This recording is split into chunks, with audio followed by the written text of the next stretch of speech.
አላህ እንኳን የናንተን በክብር የፈጠርኳችሁን የምወዳችሁን ሺህ ድንበር ያለፋችሁ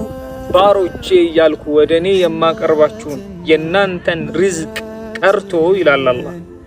ከሰባት ሰማያት ወደ መሬት ውሃን ሳዘንብ እንኳን መጥኜ ነው ማወርደው ዝም ብዬ አለቀውም ወአንዘልና ሚነ ሰማኢ ማአን ቢቀደር በመጠን ነው ማወርደው ይላል ታዲያ የናንተን ሪዝቅስ የረሳሁት የዘነጋሁት ችላ ያልኩት የተውኩት ነው የሚመስላችሁ ይላል አላህ የናንተን ሪዝቅማ ወፊ ሰማኢ ሪዝቁኩም ወማ ቱዓዱን ሪዝቃችሁ ከሰማይ ሰማያት በላይ እኔ ዘንድ ነው ያለው ቀጠሮውን ጠብቆ ይመጣል ይላል አላህ Subhanahu Wa Ta'ala ታዲያ በችኮላ ተስፋ በመቁረጥ እንዳታበላሹት በትዕግስት ጠብቁት ይላል አላህ ያ ሰላም